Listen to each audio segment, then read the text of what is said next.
Boa noite para todo mundo. Mais uma vez. Bem, para dar início então à nossa conferência de abertura hoje, eu gostaria de convidar a professora Renata Kabila Iwatala, a filha de Kabila, para estar aqui com a gente essa noite hoje. A Renata é docente da Universidade Federal de Goiás e atua no curso de graduação em dança, no programa de pós-graduação em artes da cena e no programa de pós-graduação em performances culturais. Desde fevereiro de 2022 está como responsável pela Diretoria de Culturas e Artes da Universidade Federal de Goiás, vinculada à Pró-Reitoria de Extensão e Cultura. É artista da dança e dirige o Núcleo Coletivo 22, grupo que integra desde sua fundação em 2001. Como capoeirista, é integrante do Centro de Capoeira Angola, Angoleiro Sim Senhor, sendo responsável pelo projeto Águas de Menino, em Goiânia.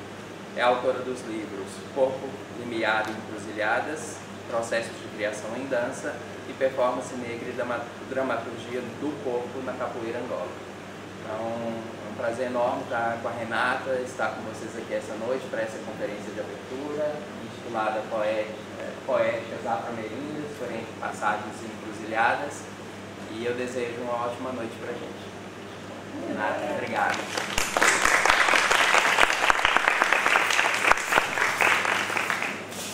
Boa noite, gente. Boa noite. Será que tem microfone? Eu falo sério. Oi? Microfone. Pode ser com o microfone. Oi? Já disse que o microfone. Boa noite. Minha voz fica até um pouco sensual agora. Gente, primeiro eu queria dizer que é um grande prazer estar aqui. Quando eu fui entrando assim, foi me vendo a memória de outros encontros aqui nessa instituição, lembrando das carinhas, encontrando as pessoas e as pessoas me recebendo com um sorriso também foi muito gostoso. Então, eu agradeço imensamente o convite aqui em nome da Paulinda. Agradeço também a confiança, esse negócio de fazer uma conferência, um evento internacional, um negócio importante. E já estou aqui lamentando que eu não vou conseguir ficar o evento todo por conta de outras demandas lá na UFG, lá em Goiânia. Mas nessa abertura, nesse momento, eu desejo que esse evento seja de ótimos encontros, de muito sorriso, de muita discussão profícua, tá? Também é importante parabenizar toda a equipe de organização do evento, em tempos tão difíceis, de tão poucos recursos, A gente vindo desses 2 anos de pandemia, ao mesmo tempo com muita vontade de fazer as coisas acontecer, lidando assim com o mundo todo meio fora do lugar. Então acho que fazer um evento, bancar fazer um evento presencial é um ato de muita coragem, de muito engajamento em prol da qualidade do ensino superior. Então parabéns aí a toda a equipe. O que eu trouxe para a gente conversar hoje é uma conferência performance, eu decidi chamar assim, intitulada Poéticas Afro-Ameríndias por Entre Passagens e Encruzilhada. E eu sou Renata Kabila Iwatala. Para quem já me conhece um pouquinho mais de tempo, sabe que meu nome civil é Renata de Lima Silva, que durante muito tempo eu usei meu nome artístico como Renata Lima. Para quem me conhece da cena da capoeira, que eu sou bastante atuante, me conhece como Renatinha Zabelê. Renatinha por conta do meu 1,80 m, Eu fiquei Renatinha. E Zabelê porque eu tenho um filho que chama Zabelê, que durante boa parte da minha história na capoeira esteve comigo, nas rodas, nos treinos. Só que agora o Zabelê está com 18 anos, com bigode, e eu me sinto bem. Sabe? Eu acho que a gente já tem aí uma independência. Então, eu tenho trazido o meu nome iniciático, o nome que eu recebi quando me iniciei numa tradição afro-brasileira de candomblé Angola. Kabila Iwatala é uma digina. Digina é nome em Quimbundo. E nessa tradição da qual eu faço parte, significa nome iniciático. Você recebe um nome quando você nasce nessa comunidade, e eu recebi o nome de Kabila Atala, porque, como bem mencionou o Jarbas, meu amigo Jarbas, eu sou iniciada por uma divindade, um inquice, chamado Kabila, que é um santo caçador, mas pastor também. Eu gosto de usar esse nome, Kabila Atala, porque eu acho que ele já anuncia um pouco da onde que eu falo, e ele já provoca alguns ruídos, né? Faz com que a gente tenha que se desafiar, né? Embora a linguagem, palavras, vários termos do Quimbundo e do Kikongo, que são línguas bantas, sejam muito utilizadas no português brasileiro. Bunda, cafuné, caçula, tanga, canga, moleque. A gente tem uma série de palavras no nosso português que são de origem banta, mas ainda assim a gente ainda tem um estranhamento quando vem essas palavras que tem aí uma sonoridade diferente, né? Então trazer isso para minha identidade, me apresentar a partir desse pertencimento é um ato de rebeldia, né? É dizer que eu me recuso a me identificar, a me apresentar a partir de um legado escravagista, né? E que eu quero poder me reconhecer a partir de outros passados, de outras memórias. Então, Kabila Atala parece que é muito difícil, mas não é. Se a gente pensar assim que são dois nomes, Kabila Atala. Vocês querem tentar? Kabila Atala. Arrasaram. Obrigada. Bom, como eu sempre digo, eu não gosto de andar sozinha. Então, como para essa viagem aqui eu não pude trazer meu bando, eu trouxe um artista visual que eu gosto muito de andar acompanhada dele, porque ele me representa muito. Esse é o Daniel Minter, não sei se vocês conhecem, é um artista estadunidense, afro-estadunidense, da Geórgia, mas que tem uma relação com o candomblé no Brasil e que traz isso para o seu trabalho em artes visuais, né? Esse é um trabalho que eu gosto bastante. A gente vê aqui essas três mulheres, ou então três faces de uma mesma mulher. A gente vê esse corpo curvado, que não deve ser interpretado como um corpo submisso, como muitas vezes está posto o corpo negro, mas como um corpo que carrega uma história, que carrega uma ancestralidade, que carrega uma sabedoria, e um corpo devoto, né? Um corpo que se curva em forma de respeito. Essa mão que se posiciona para baixo afirma a importância do chão como um solo sagrado. Numa perspectiva ocidental, em geral, a gente clama aos céus, mas numa perspectiva afro-brasileira, o chão é muito símbolo de sacralidade, né? Na segunda imagem, esse corpo se projeta para Mutuê, para o Ori, para a cabeça. E na terceira, ele chega nesse Mutuê, nessa cabeça. Nas tradições afro-brasileiras do candomblé, você vai ver que isso é muito comum, né? Você colocar a mão no chão e colocar a mão na testa como forma de saudar a ancestralidade, como forma de saudar o mais velho, de saudar o inquice, ou então de saudar o orixá. Então, com essa imagem, eu saúdo esse solo, saúdo a ancestralidade dessa terra e saúdo todos vocês. Falar de passagens e encruzilhadas é um exercício de se virar para trás, mesmo ainda em meio à caminhada, para olhar a trajetória até então percorrida e refletir sobre o que as pegadas que ficaram marcadas no chão têm a dizer. E ainda, como esse chão conduz o meu caminhar. Aqui eu quero pensar essa ideia de passagens não só como esse ato quase desapercebido de passar, mas também como lugar. A gente pode passar por um corredor qualquer, por uma viela, por uma rua, e isso não significa absolutamente nada na nossa vida, mas a memória do lugar está escrita pelas passagens que lá aconteceram. E eu destaco aqui a palavra chão, porque eu acho que ela está diretamente relacionada com o corpo, desde uma perspectiva afro-brasileira, que é o que eu quero tratar hoje aqui com vocês. Eu escolho pensar o chão a partir do lugar da terra, do orgânico, do natural, para a gente não incorrer no risco de pensar o corpo e o ser humano apartado da natureza e do ambiente, porque esse foi o nosso grande erro, não é mesmo? E quando a gente pensa terra, a gente pensa também território, e aí a gente já entra numa dimensão social, política e econômica que nos marca. Eu quero pensar esse chão, essa terra, esse território como lugar de experiência. E lugar de experiência somos nós, é o corpo.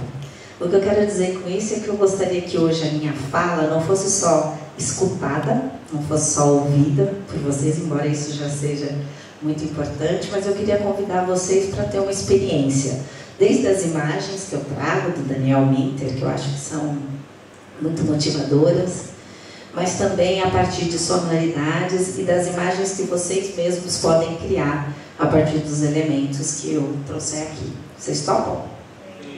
Vamos? Maravilha. Ancestralidade. A ancestralidade vista como uma atualização, recriação do passado. É uma memória coletiva que se apresenta como tradição, na qual o passado que atua no presente é uma força determinante só enquanto o mesmo passado continua presente, exercido. A ancestralidade não como volta ao passado, mas como uma atualização do passado, logo como tradição.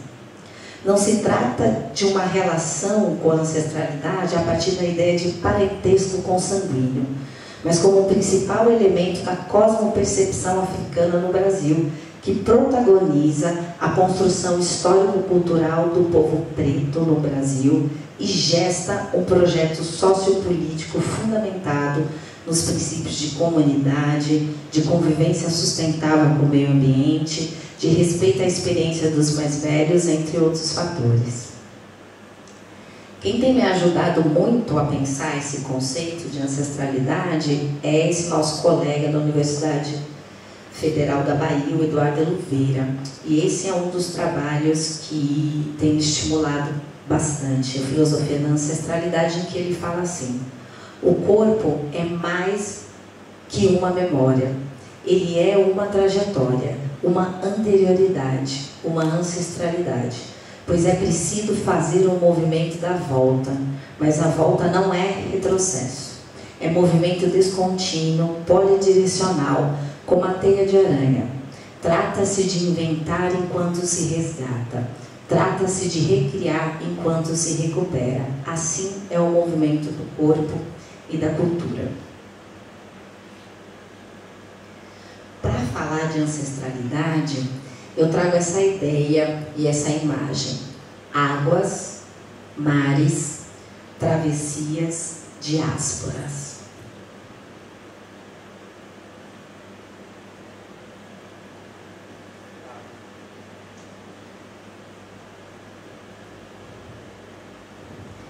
Apesar da minha ideia hoje aqui não é pensar a ancestralidade de uma perspectiva biológica, essa imagem tem a ver com a minha história familiar. Eu fui convidada a pensar as poéticas populares e esse próprio conceito da ancestralidade durante a minha graduação em dança na Unicamp, com professoras como Inés Cira Falcão e Graziela Rodrigues, a partir de um inventário pessoal, de uma pesquisa sobre si, investigar quem foram os nossos antepassados. E nessa busca com a minha afinada avó, que Zâmbia tem em bom lugar, a gente fez uma viagem para Aparecida do Norte, da onde ela nasceu. Aparecida do Norte é uma cidade no interior de São Paulo, numa região conhecida como Vale do Paraíba, que é muito conhecida por ter tido um fluxo muito intenso de escravizados vindo da região de Angola. Tanto a família da minha mãe como a família do meu pai são dessas regiões do Vale do Paraíba. A família da minha mãe da região paulista, do meu pai fluminense. Então, para mim foi uma grande alegria encontrar essa foto, que minha avó na ocasião disse que se tratava de uma congada.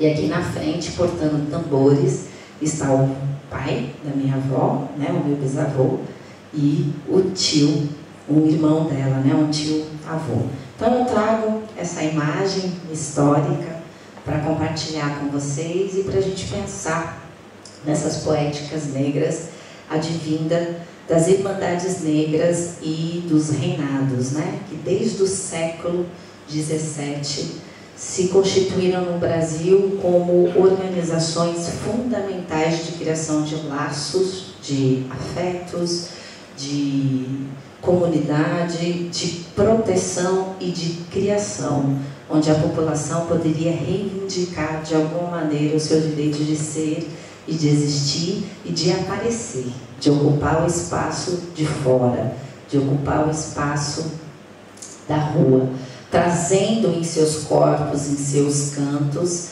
traços e legados de uma herança africana, banto, sobretudo da África Central.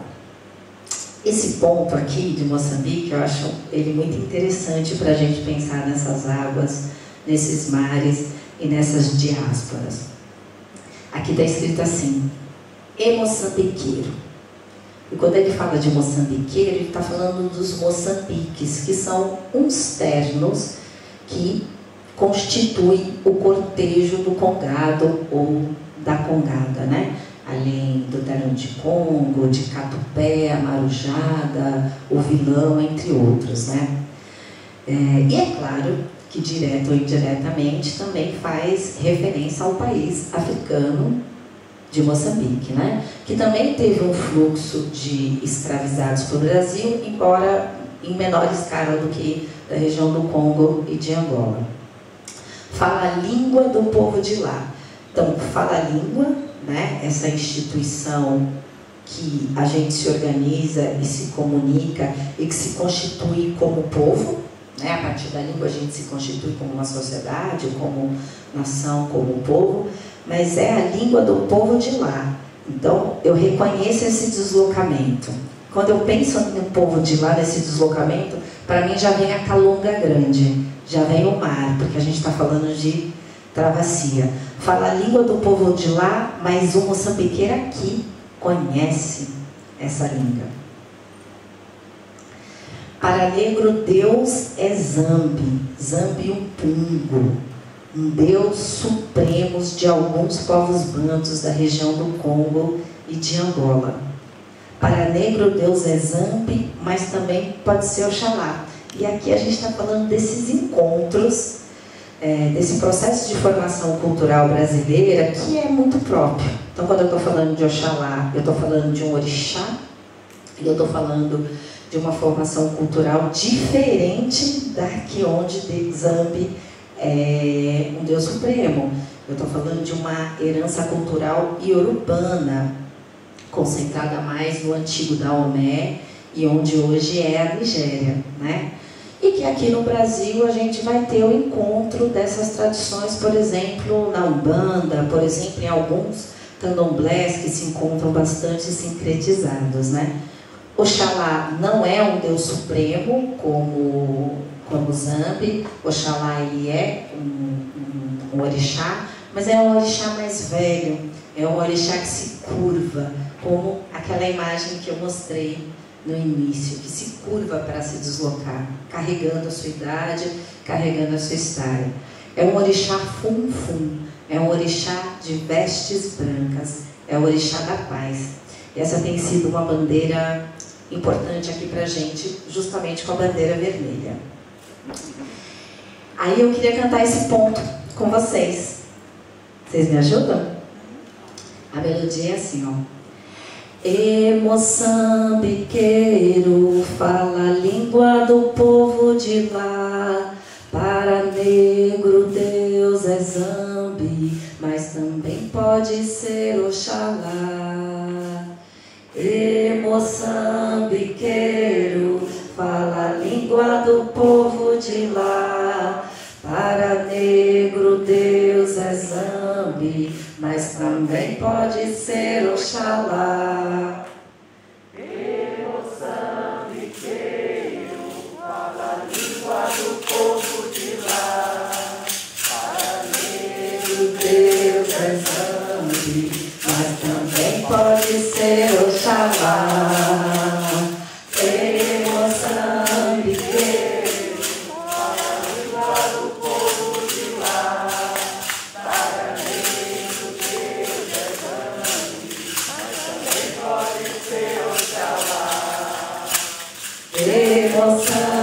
Sambiqueiro fala a língua do povo de lá. Para negro Deus é Zan, mas também pode ser Oxalá. Eu, sambiqueiro, fala a língua do povo de lá.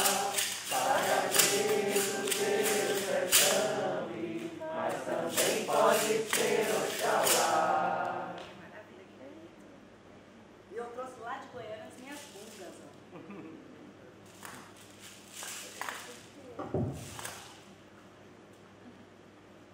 Essas bungas aqui são elementos cênicos e instrumentos utilizados nos Moçambiques.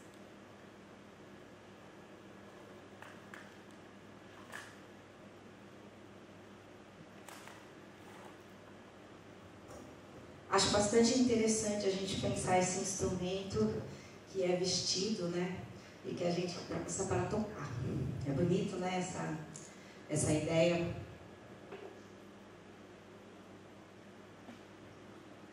Embora, segundo conste, a origem da gunga como instrumento não tem uma origem tão bonita assim.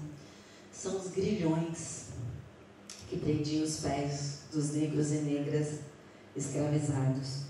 Mas é muito interessante essa possibilidade da gente subverter, né? Subverter a dor e aquilo que me prende em algo que me faz mover e por isso me liberta.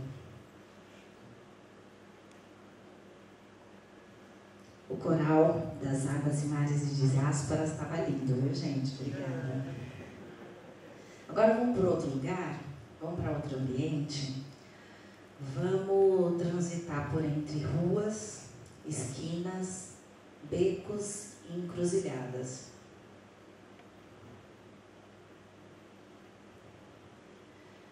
Foi no fundo de quintal que descobri meu corpo no prazer da dança, que aprendi a tocar pandeiro e sambar, olhando atentamente meus mais velhos.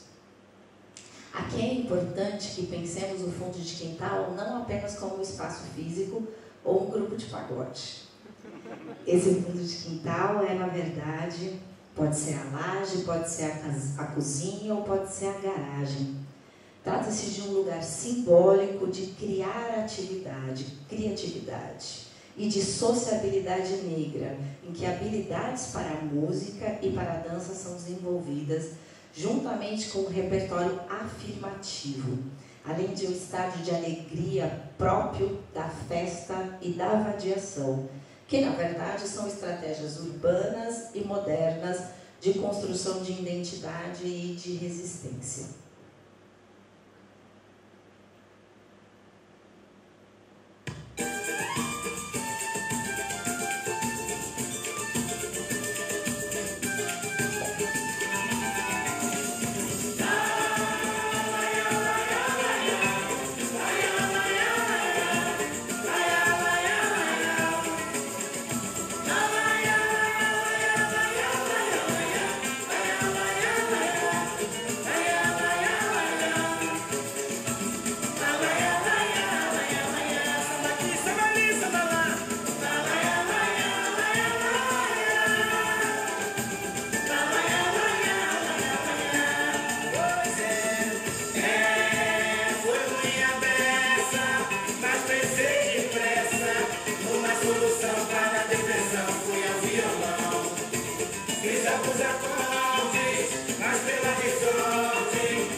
A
Jovelina está querendo falar, gente.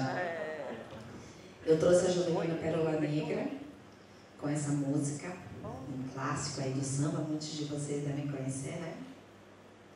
Uma cantora carioca, faleceu muito cedo, com 54 anos. E eu trago essa música porque eu acho que ela é muito característica desse espaço que eu estou trazendo aqui como operador conceitual para a gente pensar essas performances negras, essas poéticas negras. E porque aqui eu acho que ela traz alguns elementos importantes para a gente pensar o corpo e a corporalidade.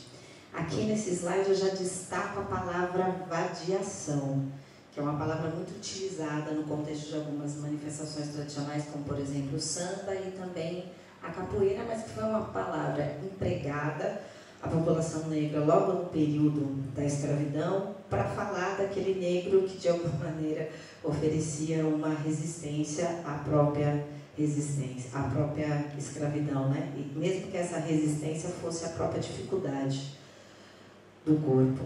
Então, o vadio é aquele que não quer trabalhar, né? O vadio, o vagabundo. E essa palavra é subvertida no contexto dessas manifestações, e a palavra vadiar quer dizer, então, brincar. Quer dizer, se dar e se entregar ao corpo, não a produção de renda para outro, mas para o meu próprio prazer. Então, essa ideia de vadiação, ela é importante e ela aparece na música com esse malandro que balança, mas não cai, de qualquer jeito vai ficar numa legal. Anunciando também um outro conceito importante para pensar essas manifestações, que é a malandragem, né? Reafirmando um pouco isso que a Gunda já nos trouxe, do lugar da música como lugar de sobrevivência. Não é de sobrevivência de ser a condição mínima de vida, é de você levar a vida para além da realidade, da objetividade e do trabalho. Enquanto o repique dos tantãs insistiam na ideia de que um sorriso negro, um abraço negro traz felicidade, que é um verso muito bonito, mas é um verso muito perigoso, porque com isso a gente pode romantizar ou normalizar a violência, o racismo. Ouvi um grito lá de fora e fui ver o que era. Era uma voz ativa.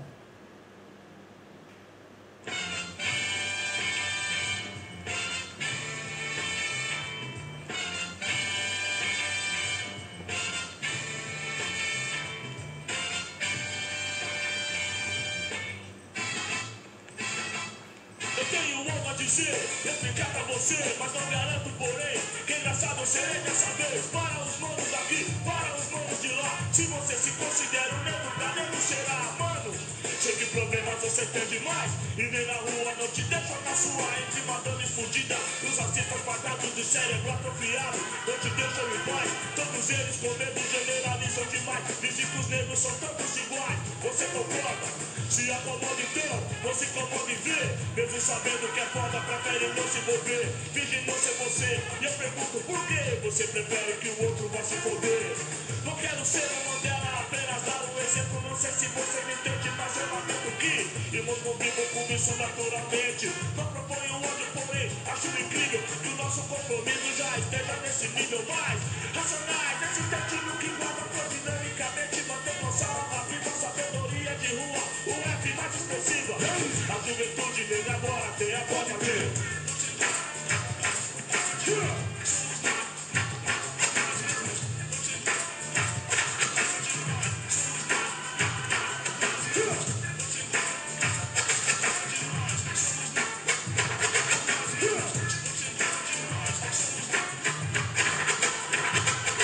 Precisamos de um líder de crédito popular, como Malcolm X, em outros tempos foi na América. Que seja negra até os ossos, um dos nós, e reconstrua nosso orgulho que foi feito em destroços. Nossos irmãos todos norteados, entre o prazer e o dinheiro desorientado, brigando por quase nada, migalhas todas banais, prestigiando mentira, as falas desinformadas demais. Chega de festejar a desvantagem, permitir que desgastem nossa imagem, descendente negro atual. Meu nome é Brau, não sou complexidade tal, apenas racional. nacional. É a verdade, uma pura postura definitiva. A juventude negra agora tem voz ativa.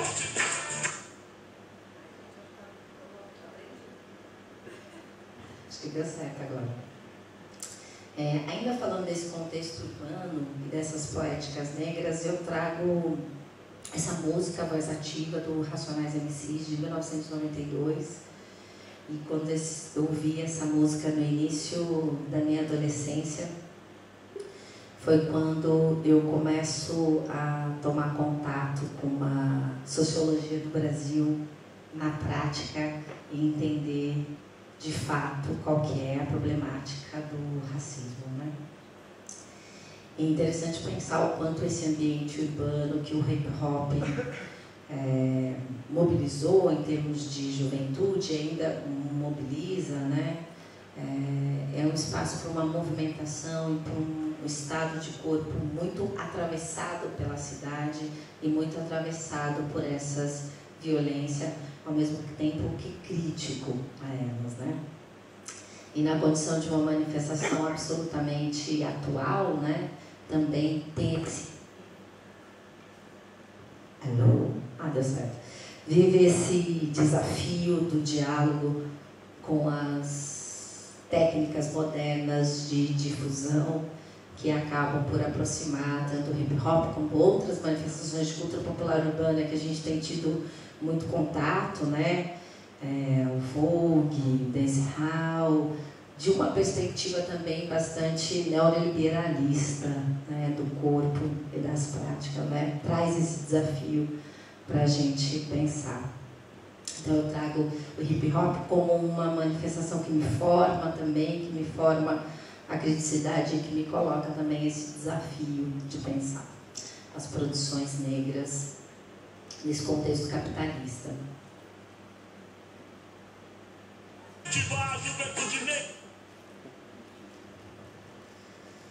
Vamos continuar nossa caminhada por essas passagens e agora não mais na rua, mas na roda, para a gente falar de mandinga e a gente falar de raiz.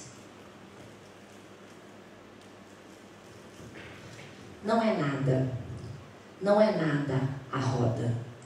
Se o vazio ou o traço, bom, do vazio Deus fez esse mundão todo. Não é nada o traço, mas a criatura só existe quando deixa a marca, traça. Para mim, o traço, o vazio, a roda é tudo. Não é nada, é tudo. Gosto, sim. Sabe por quê? Porque, seu moço, a roda não tem começo nem fim. Começo, fim, a mesma coisa. É nada e tudo. Gosto, moço. Nela, meu corpo é meu. E ele parece que nem corre sangue, corre mel. O meu corpo foi Deus quem me deu. Na roda da capoeira, grande, pequeno sou eu. Eu trago esse trecho do conto Santo Gri, do Muniz Sodré, para a gente pensar um pouco o que essa roda produz em termos de identidade, de estado e de potência corporal. E queria falar um pouquinho sobre capoeira. Eu sou capoeirista há alguns anos, né, na minha vida. Essa é a minha, acho que é a minha principal identidade, né? Assim, além de ser professora, né? Como o Jarbas mencionou, eu me identifico bastante como angoleira. Atualmente eu ocupo o papel de contramestre de capoeira. E tenho sempre, assim, na minha trajetória, eu pensei a dança, pensei a cena a partir da minha história com capoeira. E recentemente publiquei esse livro junto com um grande parceiro, que é o Mestre Falcão, chamado de Performance Negra e Dramaturgia do Corpo na Capoeira Angola. E aqui eu chamo a atenção que a gente pode pensar essa grande chave dos estudos das artes cênicas também a partir das performances tradicionais. E para pensar esse corpo, essa dramaturgia do corpo a partir da capoeira, a gente elenca 4 itens, vamos dizer assim. O primeiro é a busca pelas raízes. E aqui eu não estou falando raiz de uma maneira essencialista, de pureza, de pensar uma africanidade que atua na capoeira sem outros atravessamentos culturais. Eu acho que isso já está definitivamente superado nos estudos sobre a cultura negra. Eu estou falando de busca de raiz em termos de desenho de movimento, porque eu estou falando da capoeira Angola, que embora tenha se desenvolvido como tal, como a gente conhece hoje, no mesmo período histórico que a capoeira regional, elas fizeram percursos diferentes, né? A capoeira regional foi ficando mais rápida, foi ficando mais aérea, para ficar mais virtuosa, para ficar mais eficiente. E a capoeira Angola, que teve um discurso de voltar para essa ideia de ancestralidade que eu apresento desde o início da minha fala, foi buscando o chão, foi buscando um jogo mais baixo. Então eu coloco esse elemento, enraizar-se, como um motivador corporal. Um outro elemento é a malandragem e a escolarização da malandragem. Nesse item a gente discute que a princípio a malandragem era um contexto social extremamente adverso do pós-abolição, em que a população negra sem nenhuma condição de cidadania teve que arranjar um jeito de viver. Então essas pessoas arrastavam para a capoeira a malandragem que elas exerciam nas suas vidas. E hoje em dia se inverteu, né? A gente compra tudo no supermercado, tem todas essas facilidades, né, da vida, apesar das adversidades, né, dos cotidianos. Mas muitas vezes a gente aprende a malandragem na roda de capoeira e traz essa malandragem para a vida. Essa malandragem que foi escolarizada no processo de transformação da capoeira em metodologias de ensino, né? Por quê? Porque a capoeira, a princípio, era praticada na rua, nas feiras, e com o tempo, uma das estratégias da capoeira foi negociar com os sistemas e ocupar vários espaços, como os espaços educacionais. Um espaço que a capoeira encontrou bastante vazão, por exemplo, foram as universidades, né? A gente conhece muitas universidades que têm experiência com a capoeira Angola, por exemplo, aqui a UFO, né, que tem o mestre Guinness. Um outro elemento que a gente destaca na capoeira Angola é a mandinga. A mandinga, que pode ser confundida com a malandragem, porque diz respeito a uma autoproteção, mas aqui nesse livro a gente discute a mandinga numa perspectiva mais da magia, do encantamento, né? Mas relacionado com alguns saberes diretamente ligados ao contexto do candomblé, como banho de folha, como reza, como símbolos mágicos de proteção. E o último elemento que a gente destaca para pensar essa dramaturgia do corpo na capoeira é a assinatura dos mestres e mestras, né? Que apesar da capoeira, como manifestação tradicional, não ter o objetivo de inovar, de inventar algo novo, e tem um vínculo importante com a tradição, cada mestre acaba criando o seu próprio estilo, e esse estilo vai virando cultura. Então, para quem conhece, é muito possível, só pela ginga, você reconhecer a escola que determinada pessoa faz parte, né? Então, esses são alguns elementos que a gente destaca para pensar a capoeira. E aí eu queria que a gente tivesse mais uma experiência com capoeira aqui.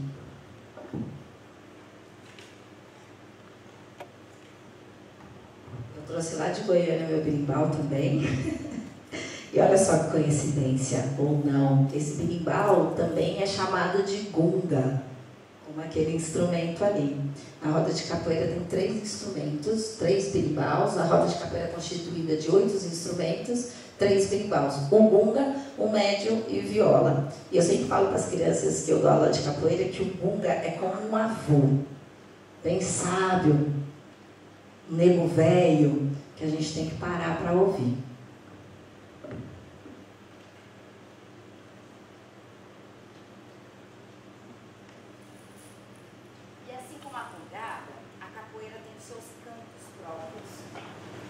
Cantos da capoeira é a ladainha. Essa palavra ladainha a gente reconhece porque ela faz parte dos rituais das igrejas, né? E é desse lugar mesmo que ela vai para o contexto da capoeira, e o canto da ladainha, em geral, é utilizado para abrir a roda. Então, ela tem essa característica de reza, de oração. É por isso que quando tem uma pessoa cantando a ladainha, em geral, quem canta a ladainha é o mais velho, mais velha da roda, ninguém joga. As pessoas ficam acocoradas no pé do berimbau, só escutando. Elas só cantam quando vem a louvação. Bacana para a gente pensar esses termos, como esse corpo joga, luta, dança, mas também é um corpo em oração, né? Também é um corpo que reza. A louvação é um jogo de pergunta e resposta que eu vou ensaiar aqui com vocês para ficar fiel. Eu vou perguntar assim: e viva meu Deus! Vocês vão responder: viva meu Deus, camará. Isso, camará no meio. Camará é uma outra noção importante, né?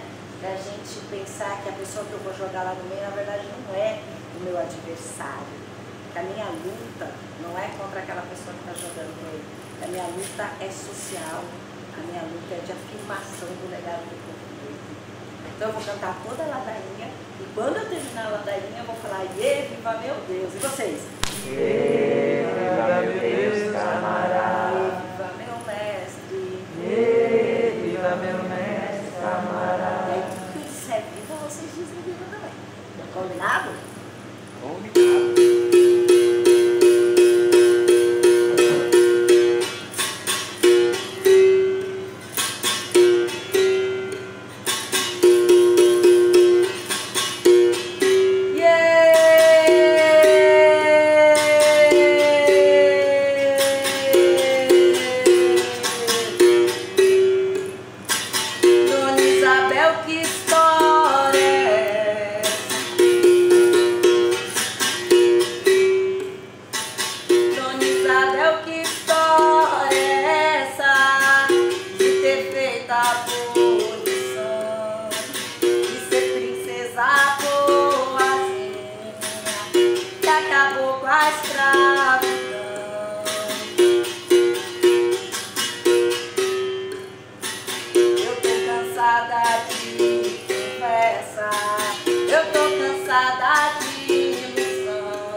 Já caminhando para o final, gente, o Jarbas, quando quer contar meu tempo, não está nem contando.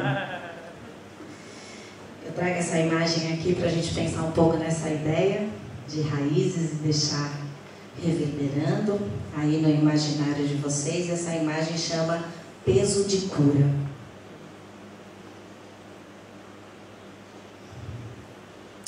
A cultura cultura negra é uma cultura de encruzilhada. A gente passa nessa conversa aqui por todas essas manifestações, eu trago alguns fragmentos para chegar nesse lugar da encruzilhada, né? Onde eu acho que essas manifestações tanto se fazem, se constituem, como habitam e significam. E eu defendo essa ideia na minha tese de doutorado, no meu primeiro livro, a partir dessa rainha, que é a Leda Maria Martins.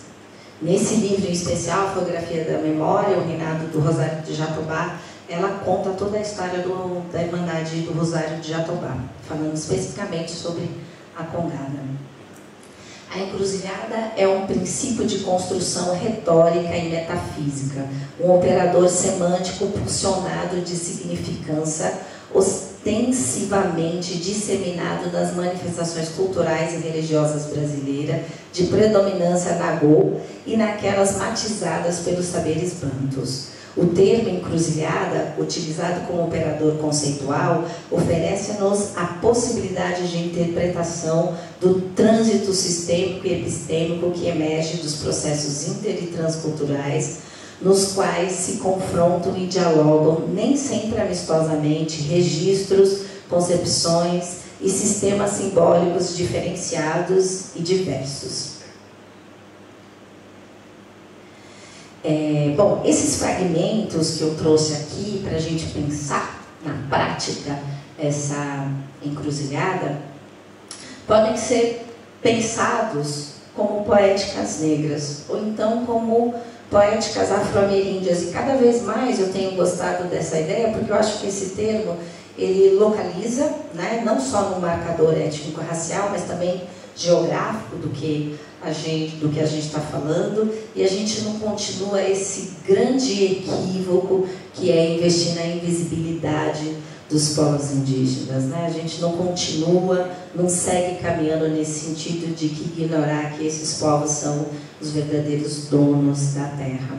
E essa relação afro-indígena eu tenho estudado, tenho aprendido com um antropólogo bastante interessante que é o Márcio Goldman, e ele fala assim: trata-se, na verdade, de identificar e contrastar não aspectos históricos, sociais ou culturais em si, mas o princípio e funcionamento que podem ser denominados como ameríndios e afro-americanos em função das condições objetivas de seu encontro.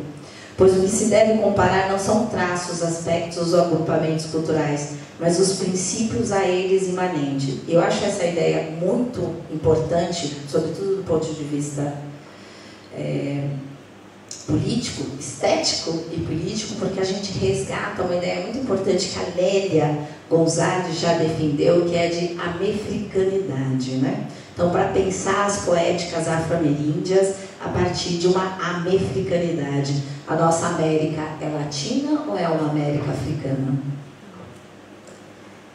E aí, gente, para caminhar já para o final, eu acho que um grande... Mentira, não estou caminhando para o final. Vou ficar falando isso todos os slides, faltam uns 4 ainda. Deixa eu ser verdadeira aqui com vocês merecem isso. Eu acho que essa ideia da poética afro-ameríndia, ela tem o seu ápice, né? Relacional na figura do caboclo. Caboclo é um termo extremamente polissêmico na cultura brasileira. Quando a gente fala caboclo, a gente pode estar falando de um marcador étnico-racial, em que as pessoas se identificam com o caboclo, ou porque são indígenas, ou porque reconhecem a sua ancestralidade indígena, ou elas podem estarem sendo referenciadas como caboclo de um jeito pejorativo. Esses caboclos, da mesma forma que o povo preto, o povo negro, foi identificado pejorativamente, né? O caboclo também vai aparecer largamente nas religiões afro-brasileiras, que a gente pode dizer afro-ameríndias. Ele vai aparecer de uma maneira muito sincretizada em religiões como a Umbanda, como a Jurema, mas ele vai aparecer, isso eu acho que é uma manobra cultural muito interessante que merece atenção, nos candomblés, que a princípio cultuam deuses africanos. Então, qual que é a diferença do candomblé com a umbanda? Em geral, a gente conhece mais as umbandas, porque as umbandas são mais populares. Qual que é a diferença? Na umbanda, a gente cultua entidades que são nacionais, que são brasileiras, né? Os caboclos, os pretos velhos, estão muito marcados com a história do Brasil. No candomblé, em geral, embora essa marca do hibridismo também faça parte do candomblé, em geral se cultua orixá, inquice ou vodum, a depender da nação, mas também se cultua caboclo. E por que se cultua caboclo? Porque o povo preto reconheceu que essa terra tinha dono, tem dono. Reconheceu ao cultuar a ancestralidade, a força e que deveria respeito a essa figura do caboclo. Por outro lado, essa figura do caboclo, ela representa, assim, uma interpretação tanto quanto folclorizada dos povos indígenas. E por isso que a gente vai ver essa figura do caboclo também passando por várias manifestações tradicionais. E é interessante essa coisa do caboclo como ancestral, né? Porque eu acho que ele marca tanto uma morte física, e aí ele aparece como uma entidade, mas também uma morte étnica dos povos indígenas. Então aqui eu trouxe essa imagem. Esse primeiro, com um cravo na boca, é um caboclo de lança dos maracatus de Recife. Esse segundo é um caboclo lá do Maranhão, dos Bumbas Meus Bois, do caboclo de pena. E esse último é um caboclinho, estou vendo a Maria ali balançando a cabeça, ali, animada. Esse com uma preaca, que é um elemento cênico e musical, como a gunga, que simboliza o arco e flecha, né? É o próprio caboclinho, só para a gente ter algumas imagens de onde esses caboclos aparecem, né? Para a gente pensar essa ideia do afro-ameríndio de concretizar. Bom, eu na minha trajetória acadêmica, na minha trajetória de vida, tenho passado por essas manifestações e me formado nelas. Defendi dissertação de mestrado e tese de doutorado, falando quanto esses espaços podem alimentar a nossa produção das artes da cena. Mas o que eu queria trazer hoje aqui para vocês, que mais do que pensar essas manifestações no sentido de oferecer elementos para as nossas criações, eu queria destacar essas manifestações como lugar de aprendizagem, como lugar de formação, que da mesma maneira que a gente frui um espetáculo de dança, a gente pode fruir uma festa de congado, a gente pode fruir um reinado, uma batalha de hip hop, uma roda de capoeira, e que a experiência estética que a gente tem nesse espaço nos atravessa a nossa experiência. E a partir do momento que ela atravessa a nossa experiência e a gente está criando, a gente está na cena, isso pode transbordar a cena. Eu tenho falado desse processo, dessa operação, e chamado isso de poetnografias e campo vivido. Tenho feito essa discussão junto com algumas pessoas que fazem parte do meu núcleo de estudo, que é o NUPIC, lá de Goiânia, entre elas a professora Marlene Dornelles. E aí eu vou trazer um trechinho de um artigo recente que a gente publicou. A poetnografia é, primeiramente, uma referência teórico-metodológica para a construção de conhecimento em arte, sobretudo a partir das invisibilidades e silêncios produzidos pelos mecanismos de controle, discriminação e negação gerados pela modernidade e colonialidade. Assim, poetnografar envolve invariavelmente o ato e efeito de abrir as portas e janelas para o mundo em busca de ouvir o silêncio, ver as invisibilidades e ainda sentir, pensar a partir do encontro com vozes, pessoas, histórias, danças, saberes que se quer reconhecer, aprender e fortalecer. E é claro que antes de sair por uma porta ou janela dessas, é fundamental se olhar no espelho.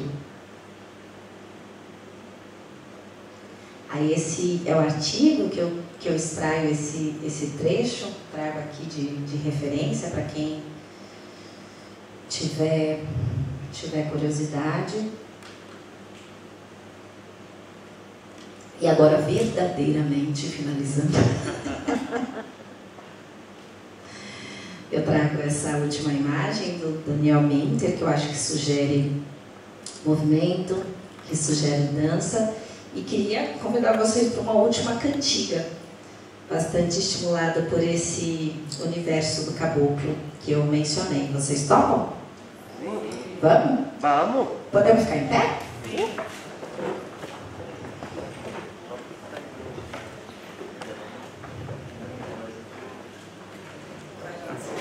Assim, né? Tem gente que tá aí na labuta desde cedo, sei que fazer evento não é fácil, né? De gente que veio de viagem, tudo isso, né?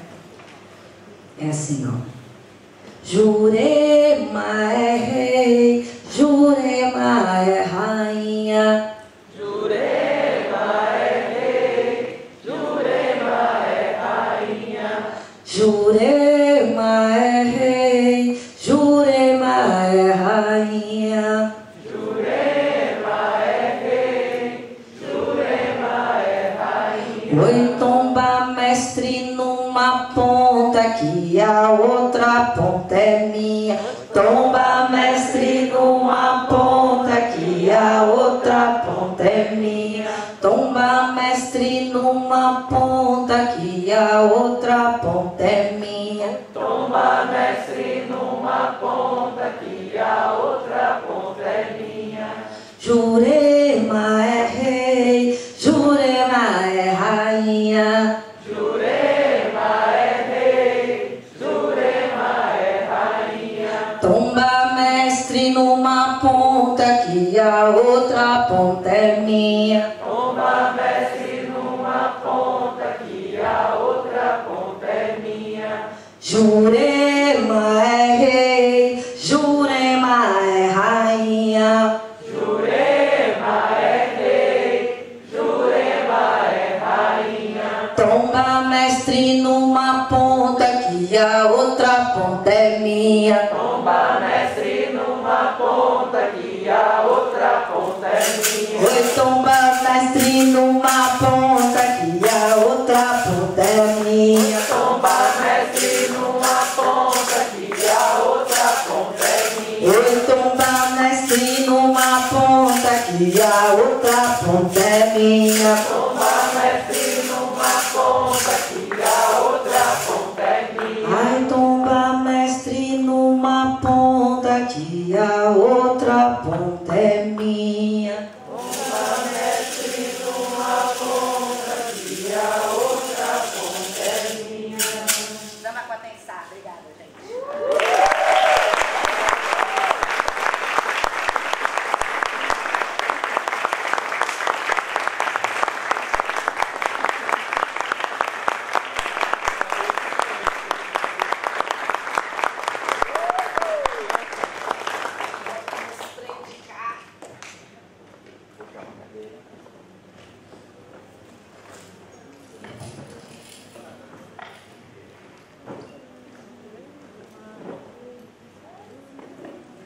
Eu fiquei de marcar o tempo, mas eu marquei. Eu falei, não, gente. Falou muito bem. A gente tem um tempinho ainda para fazer uma conversa, né? Quem tiver alguma pergunta, alguma questão, algum comentário, por favor, pode se manifestar. Eu acho que a gente tem uns microfones sobrando aqui. E eu vou pedir para que a gente fale o nome de onde está vindo, tá bom? De onde é, só para a gente poder registrar também nos nossos materiais visuais aí também.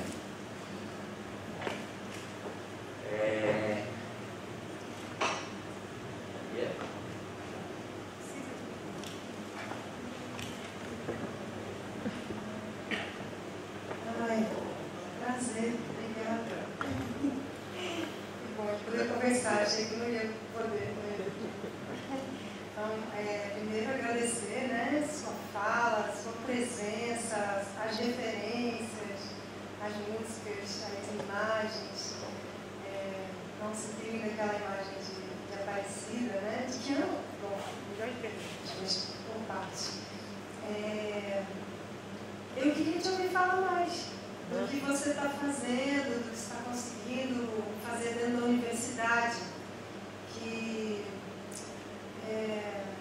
a gente já sabia, sempre soube, mas talvez nos últimos anos tenha ficado mais claro, né?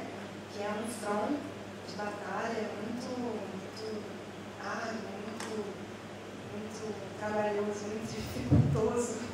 Como é que você está conseguindo fazer o trabalho diante de tanta restrição, né? O que você está fazendo? Conta mais. Teu núcleo, né? Teus pesquisa, tuas disciplinas, em que fronteiras, que brechas, né? Você está conseguindo abrir essas clareiras, né? Que está tão gostoso de estar. Ei, Maria, salve, sua força, prazer em encontrá-la aqui. Bom, eu tô lá, toda a minha formação foi em São Paulo, eu sou de São Paulo, toda a minha formação foi na Unicamp, me graduei em dança, fiz mestrado e doutorado lá na área de artes. Em 2010 migrei para Goiânia, porque estava começando o curso de dança lá, então estou no curso de dança desde do início do curso. E eu vim porque isso já assinalava uma ação daquele grupo em a cultura popular, as culturas populares fazerem parte daquele projeto político, né? Então, a princípio, tinham duas disciplinas, uma disciplina chamada Fundamento das Danças Populares Brasileiras, e quando eu cheguei, assim, o projeto estava quase finalizando, eu consegui trazer para a discussão de que era importante de que essas poéticas fossem tratadas também em outras perspectivas, né? Que a gente não guetificasse essa abordagem. Aí a gente conseguiu criar uma disciplina de metodologia de ensino em pesquisa em dança, que na época era metodologia de pesquisa em dança 2, em que a gente trabalhava nessa perspectiva da história pessoal, ia procurando essas manifestações a partir das histórias de vida dos estudantes. Aí isso passou por um processo de reformulação no currículo do curso e eu na minha perspectiva, acho que cresceu. A gente está com 3 disciplinas. Uma de técnicas e práticas de dança, poéticas populares e afro-ameríndias. Então, esses títulos aparecem desde o nome da disciplina. Aí a gente tem essas poéticas também trabalhadas numa disciplina de criação e numa disciplina de metodologia de ensino. A gente está no primeiro semestre desse novo projeto, vendo o que vai ser. Além disso, eu estou em 2 programas de pós-graduação lá. Um que é o programa de pós-graduação em Artes da Cena, que eu colaboro muito pontualmente, mas também no programa de pós-graduação em performances culturais, que aproveito para divulgar aqui que em breve vai estar aberto um edital de seleção. E para mim tem sido um lugar muito interessante fazer essas discussões. Eu acho que desde do meu doutorado eu estou aí discutindo performance, trabalhando nessa perspectiva dos estudos das performances culturais. E lá foi ali que o NUPI que tomou forma, né? O NUPI que é o Núcleo de Pesquisa e Investigação Cênica Coletivo 22. Vou contar brevemente porque Coletivo 22. Porque desde São Paulo tem uma companhia de dança, que hoje é uma companhia de arte, vamos dizer assim, porque a gente também trabalha com teatro, trabalha com música. E quando eu fui para Goiânia, o coletivo estava acontecendo e eu não achei que eu tinha que... Eu sou apegada. Então o coletivo começou a funcionar como um grupo de estudos lá, primeiro de estudos práticos mesmo, de estudos cênicos, e à medida que eu entro na pós-graduação, a gente precisa também abrir esse espaço para sentar, para ler, para estudar, para ver o trabalho das pessoas. Então, ali no Performances Culturais, eu tenho bastante orientandos de mestrado, de doutorado, que têm defendido trabalhos que eu me orgulho bastante a partir desse meu legado e dessas coisas que eu tenho inventado, né? Continuo com essa companhia, o Núcleo Coletivo 22, que depois que a coisa do grupo de estudos foi criado, o Coletivo 22 ficou mais independente da universidade e a gente tenta se manter a partir de editais de fomento, né? Agora a gente está pesquisando mais essa questão do caboclo, né? Da caboclaria. Eu não comentei, mas nesse processo de iniciação no candomblé, eu sou uma macota de caboclo, né? Eu sou uma zeladora de caboclo, então isso está muito forte nas nossas pesquisas e a gente pretende que isso vire um dia um espetáculo. Estamos aí atrás de recursos para isso. E muito recentemente, acho que tem transitado por esses espaços. Eu tenho um espaço de capoeira que chama Águas de Meninos, Espaço Águas de Menino, e eu tenho um trabalho de capoeira a partir da minha vinculação com o Centro de Capoeira Angola Angoleiro Sim Senhor, que é de São Paulo, mas eu tenho esse núcleo em Goiânia. Eu acho que aquele é um espaço também de laboratório importante, porque ele está cadastrado como um projeto de extensão. Ele não acontece na universidade, mas é um projeto de extensão. Então, com isso, eu consigo fazer muito esse trânsito, né, da universidade com o espaço de fora, com o espaço externo. E muito recentemente eu estou na gestão. Aí eu até faço assim quando eu vou falar dessa parte. Eu assumi a diretoria de Culturas e Artes, na Pró-Reitoria de Extensão, e esse tem sido o maior desafio, porque é isso, a gestão é outro lugar, muito difícil continuar com a gestão e continuando com essas outras atividades, e essas outras atividades me constituem, então eu também não consigo sair, mas assumir esse lugar porque eu acho que representatividade importa, eu acho que tem que ter gente que dança, tem que ter mulher preta ocupando esses espaços, e estou tentando pensar a cultura e as artes na universidade de outras perspectivas a partir dessas minhas experiências. Tenho passado por esses lugares.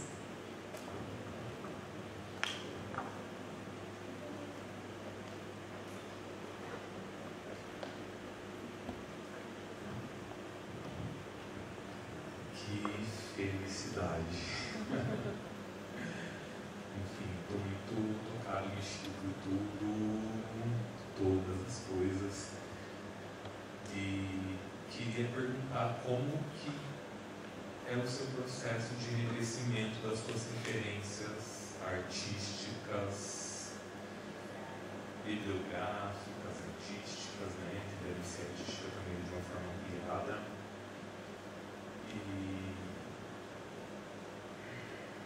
Vou tentar elaborar melhor a outra pergunta, mas a princípio, como que tem sido esse seu processo de enriquecer nessas referências que não é só na dança, né, mas a gente vai vendo no visual, tá, outros lugares. Boa pergunta. Obrigada. Esse é um processo interessante que, por mais que quando eu chego na universidade eu já tenho um percurso de construção de identidade negra muito claro, né? Eu já chego na universidade muito posicionada, assim, muito crítica em relação ao racismo e muito consciente de que meu papel na universidade era de expandir esse lugar. As referências negras demoraram, dentro da universidade, as referências negras demoraram bastante para chegar, porque tinha pouca produção mesmo, né? Eu entrei na universidade, na graduação, em 98, então eu já estava falando de hip hop, já estava falando de capoeira, mas as referências elas até existiam, mas elas eram difíceis de serem acessadas, né? Também. E é isso, nesses 20 anos, muita coisa, né?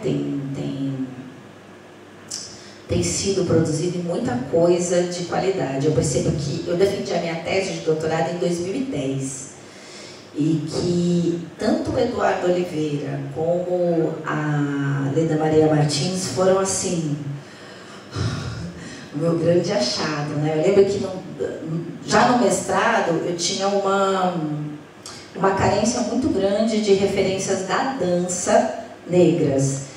E eu não achava essas referências da dança negra, por incrível que pareça, eu acabei buscando muitas referências do teatro que, a despeito de não serem referências negras, pareciam que dialogavam mais com essa perspectiva dos rituais que eu estava interessada em falar. E quando chega a Leda Maria Martins e o Eduardo Oliveira, eu pego na mão dos dois e sigo. E quem me apresentou esse autor e essa autora foi a Inês Falcão, que foi a minha professora, né, na graduação, e isso eu acho muito legal de falar, né, apesar de eu ter estudado na Unicamp, que é uma universidade conhecida por ser uma universidade muito elitista, que demorou para pensar a sua política de cotas. Quando eu estudei na graduação, eu tinha 2 professores negros, né, a Inês Falcão e o professor Eusébio Lobo, que foi meu orientador de graduação e de mestrado, que os 2 são negros, são baianos, e o Eusébio, que a Patrícia conhece bem, também ainda é capoeirista. O Eusébio é mestre de capoeira. Então, assim, para dizer das referências, não só das bibliográficas, essas 2 pessoas foram referências, assim, para dizer que, não, o espaço da universidade é para você também. você cabe aqui, apesar de na ocasião ser a única mulher negra da turma, né? Antes das cotas, né? E agora eu tenho aprendido muito com os meus orientandos, né? Eu tenho aprendido muito com os meus orientandos têm me trazido muitas coisas, né? Tenho lido mais as feministas negras, assim, tô aprendendo, tô estudando, porque realmente a minha principal referência é a roda de capoeira, é a roda de samba, enfim, é o congado, são as manifestações, né? Eu acho importante também marcar esse lugar, né? Da referência a seu corpo, né? As manifestações tradicionais. Antes que eu fazer a próxima pergunta, eu queria aproveitar para fazer uma pergunta nisso que você vai colocar para a gente. Porque a gente começa a perceber um efeito muito importante das cotas nas instituições. Primeiro, pelo enegrecimento das turmas de graduação, né? Assim, a quantidade de pessoas negras, a quantidade de pessoas de periferia que estão chegando na universidade, tem mudado a retórica também, né? Não só a questão fisonômica, né? Mas também o que é dito, o que é falado, o que é conversado, né? E a gente tem sido, de algum modo, mobilizado.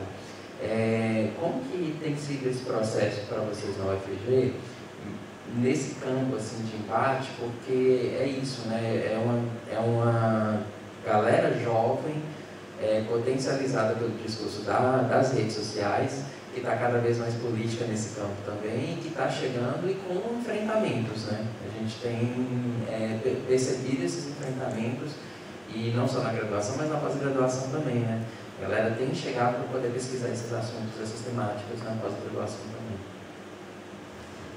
Jarbas, eu acho que esse é um lugar interessante para a gente pensar como a gente vai popularizar a universidade, né? Porque é muito bacana que a gente pense também as nossas referências, pense em usar as referências negras, mas só usar as referências negras não é justiça social. Justiça social mesmo vai acontecer quando pessoas negras puderem trazer as suas experiências, as suas inquietações, ocuparem esses espaços, serem professores, né? Ocuparem os espaços da pós-graduação também, né? Então eu acho que as cotas ela abre essa possibilidade, né? De a gente ver esses corpos e ver essas demandas, trazem uma série de conflitos juntos, né, com uma universidade que nem todos os professores, nem todos os núcleos estão preparados para esse debate. A gente tem estruturas extremamente racistas dentro das universidades, então esses estudantes sofrem essas violências, né? A gente tem o desafio da permanência desses estudantes, mas eu tenho aprendido muitíssimo. Isso tem sido uma possibilidade muito grande de trocas, de compartilhamento e de reconhecimento, né? E de reconhecimento das trajetórias. Eu acho que é isso, é lutar para deixar cada vez maior essa ideia de que cota não é esmola, de que isso é política pública e isso precisa continuar, né? Vai bem por esse lugar, assim, né? Eu tenho pesquisado dramaturgia em dança e conheço, né, artistas da dança que estão trabalhando dramaturgia a partir de uma perspectiva negra, mas muito na sua prática, né? Na oralidade, no dia a dia, mas essas pessoas não conseguem acessar a universidade para poder deixar esse material de alguma maneira legitimado, né? E aí, como que é esse esforço de trazer essas referências, assim, né, que não estão de alguma maneira registradas e torná-las legítimas dentro de uma pesquisa? Acho que eu entendi a sua questão. Eu acho que você mesmo já vai poder fazer esse trabalho, como eu acho que eu fiz com os meus mestres, né? Assim, trazê-los para o nosso trabalho e colocar num lugar de interlocução, né? Ele não é o meu pesquisado, ele é meu mestre, né? E a gente está fazendo aqui uma interlocução, mas eu acho que também nos cabe, como acadêmicos, né? Como pessoas que conseguimos chegar no espaço da universidade, dizer que a universidade é para essas pessoas também, sabe? Lá na UFG tem uma coisa muito interessante, que é, a gente tem um núcleo de quilombolas indígenas. E aí quando abre os editais, esses grupos se aquilomba, divulga para as redes e ajuda as pessoas a escrever os projetos de mestrado, de doutorado, dá dica, como é que faz para entrar na prova, não, você vem do Nordeste, não sei onde, fica na minha casa e a gente se fortalece. Então eu acho que o movimento negro também pode se fazer presente dentro da universidade. Mas a princípio isso, né, de a gente ir até essas pessoas, ouvir essas pessoas, não se trata de dar voz, se trata de ouvir essas pessoas, de dizer, olha, eu também aprendo nesses espaços. Tem muito a ver com isso que a gente chama de campo vivido, né? São os lugares de experiência, são os lugares que eu não estou só pesquisando porque eu quero fazer um mestrado, eu estou vivendo, eu sou e estou aqui, por isso eu absorvo, eu aprendo, mas também me dou, né? Acho que é um pouco por aí.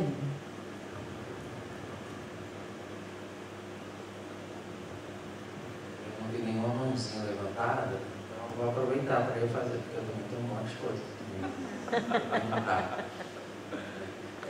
Mas eu queria problematizar uma questão e talvez, sei lá, aí você pode comentar sobre...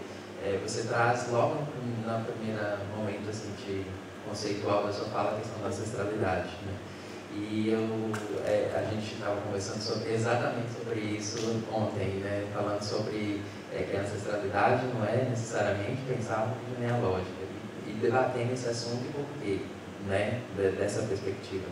Então, só que a gente tem, e hoje, acho que de manhã eu vi alguém postando, foi o Edgar Canaicô, que é um indígena do Jacriabás, do norte de Minas, que é fotógrafo, e ele publicou uma pessoa que eu não conheci, depois descobri que é super famosa, que é uma mulher que vende programas xamânicos para as pessoas conseguirem chegar na melhor delas, né? Então e aí ela estava ensinando como fazer para poder utilizar o rapé para poder fazer por ele a purificação espiritual. Bem, aí por que eu estou falando isso? Porque a gente tem tido reiteradamente temáticas que são ligadas às questões, de certa forma, ameríndias, afro-ameríndias, africanas, como essas terminologias de ancestralidade, encruzilhada, pontos, xamanismo, e tantas outras, né, que têm sido utilizadas por uma outra pegada, quase no nível de apropriação cultural, né? Qual o risco da gente também, ao abordar essas questões nas nossas pesquisas, como a gente pode trabalhar com essas questões para evitar que as nossas pesquisas também sejam tratadas nesse nível da apropriação cultural? Essa pergunta sempre me chega. Olha, eu nem me pergunto sobre isso, sabe, Jaiba, sobre tudo, por que isso? Porque eu estou ensinando, porque eu estou palestrando, né? E as pessoas vêm de vários lugares, têm relações diferentes, têm acesso a essas manifestações diferenciadas. Então isso também é uma questão para mim. Mas hoje, o que eu acho que eu poderia trazer é que primeiro a gente tem que pensar essas manifestações como cultura. E cultura é um direito universal. Se a gente valorizar isso como cultura, valorizar isso como conhecimento, a gente vai entender isso como um direito universal. Eu acho que assim, a cultura para o povo preto, ela foi fundamental para a gente recobrar o nosso estado de humanidade, que nos foi arrancado pela escravidão. Então eu acho que a cultura negra ela tem esse poder de humanizar. E a gente ainda está precisando se humanizar, né, gente? Então eu acho que ela precisa ser universal. Qual que é o risco que a gente corre? Bom, o capitalismo faz assim com tudo, né? Então aquilo que é resistência, daqui a pouco você vê no comercial de cerveja, né? E é isso, a gente tem que aprender a lidar com isso, encontrar as as linhas de fuga. Para mim, as linhas de fuga são movimentos de aquilombamento, são comunidades, é estar próximo das comunidades, é criar os seus quilombos. E existe, é engraçado que a gente fala muito dessa ideia de apropriação no teatro da dança, como, você precisa se apropriar do texto, você precisa se, como uma coisa boa, né? Tornar seu, não fazer daquilo um uso superficial, né? Quando a gente está falando disso na dança no teatro, vamos sair do lugar do estereótipo. Quando a gente está falando da cultura, apropriação cultural está querendo dizer de uma apropriação indevida.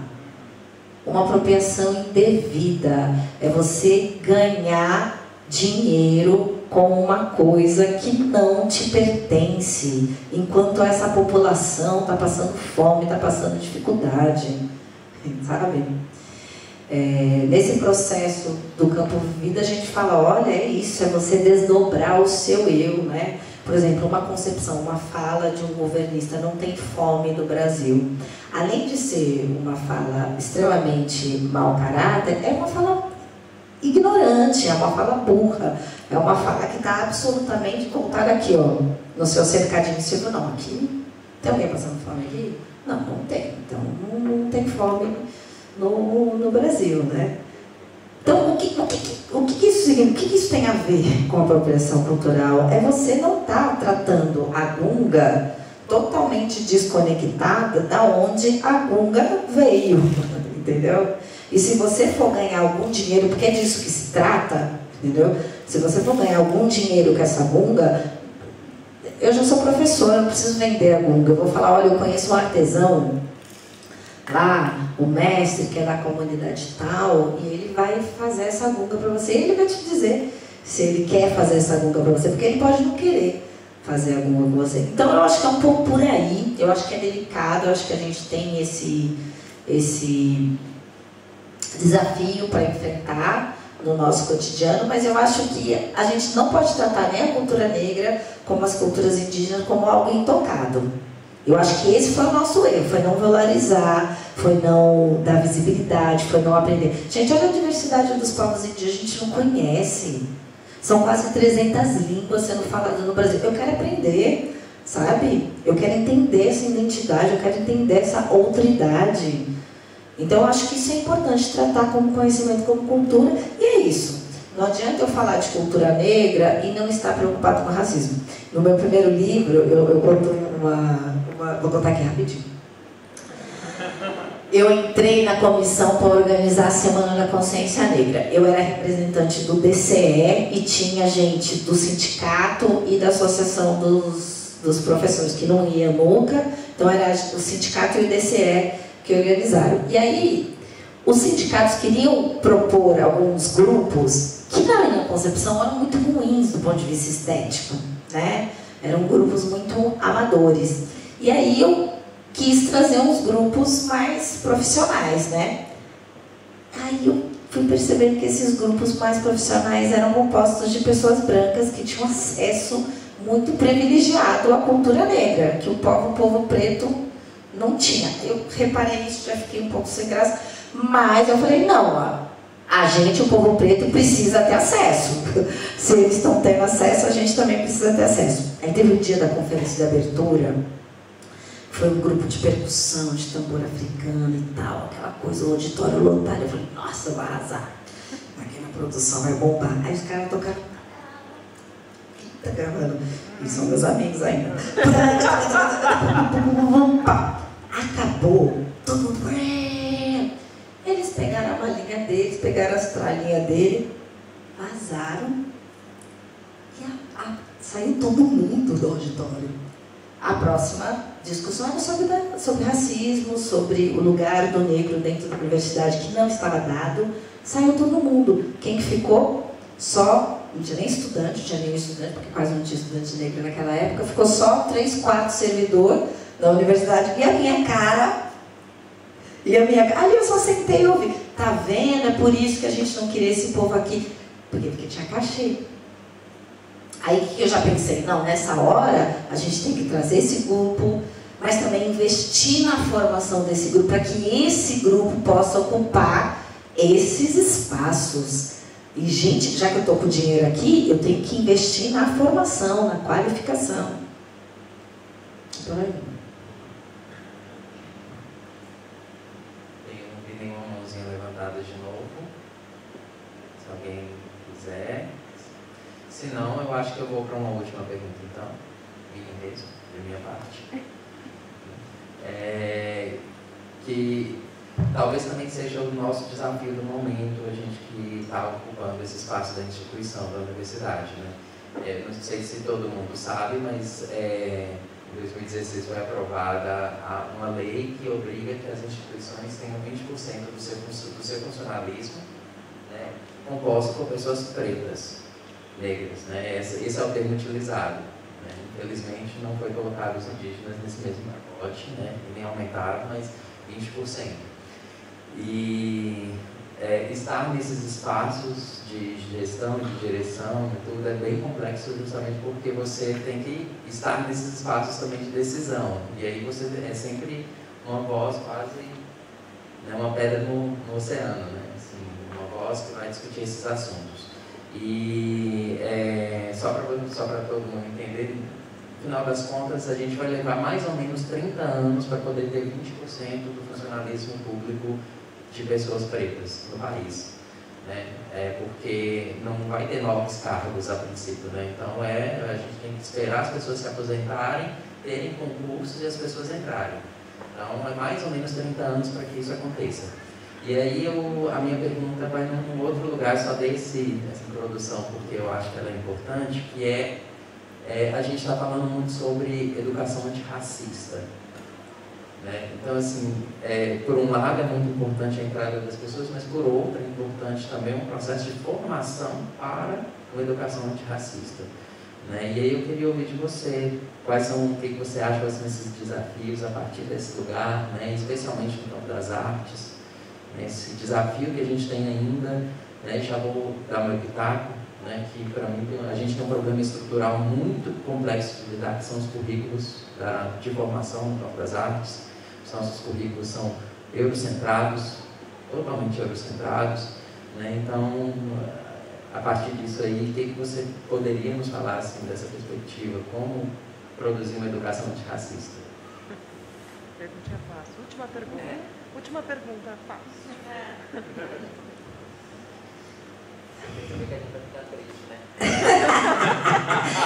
Mas eu sou otimista em relação a isso. Por incrível que pareça, eu sou otimista. Eu acho que assim, o Brasil, a gente estuda muito educação, né? A gente tem profissionais muito engajados e pesquisas muito de qualidade que já fizeram esse estudo com profundidade e que têm apontado caminhos, né?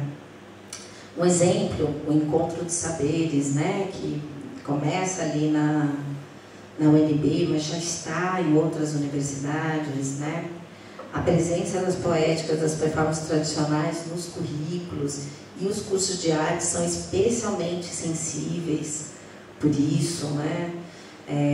Você tem também uma produção afrocentrada muito maior.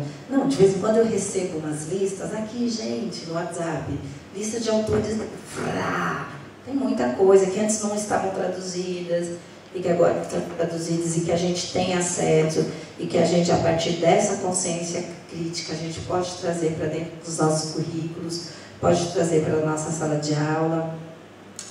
A gente tem aí a literatura negra, que tem sido mais utilizada nas escolas. Enfim, gente, o racismo no Brasil é histórico e vai demorar um tempo para acabar com ele. Mas eu acho que a gente tem expertise para isso, né?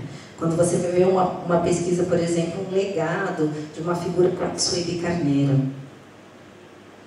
Gente, na década de 70, essa mulher já estava militando, já está discutindo. Olha toda a produção de conhecimento criada pelo movimento negro, que já é ação, que ao mesmo tempo que é algo absolutamente intelectual e trabalha com conceitos, é ação, está na base. Olha o legado do Abdias do Nascimento. O cara é sociólogo, o cara é artista visual, o cara é do teatro. Então eu acho que é resgatar, eu acho que primeiro é entender que tem, a gente sabe fazer isso, tanto é que a gente não morreu, porque né, o primeiro desafio era isso, era ficar vivo, muitos de nós morreram, mas tem muita coisa que está aqui, que está acontecendo, é a gente identificar isso e trazer para dentro da universidade, trazer para os nossos cotidianos, e para fora da universidade também, né, trazer para os nossos cotidianos de atuação. Agora, eu ainda, para eu ser mais otimista, eu não acho que vai demorar 30 anos, não, porque está vindo a eleição, a gente vai mudar esse quadro, vai ter mais concurso, vai ter mais vaga, vai ter mais universidade. Vocês não lembram? Gente, eu quando entrei na universidade, a universidade estava uma beleza, estava crescendo, era concurso para lá, era concurso para cá. A gente tem avançado, inclusive, nas leis, né? A gente tem avançado. Eu acho que tem muito trabalho para ser feito, mas a gente está fazendo. E se eu dissesse o contrário, eu não ia reconhecer o legado desses que vieram antes de mim. Olha o trabalho de uma Cida Bento, que vai falar do Pacto Narcísico da Branquitude. Cara, ela acessar esse material está aí, a gente tem que encarar. A gente tem que encarar. Eu acho que é isso. A gente está vivendo um momento em que o absurdo, o racismo e a violência estão autorizados, né? E por isso a gente tem muito essa sensação de que, bom, aconteceu um retrocesso. É claro, a gente tem essa sensação, mas ao mesmo tempo a gente tem muita produção. Eu valorizo muito essa produção. Com isso eu finalizo, gente. Agradeço a escuta e estamos juntos.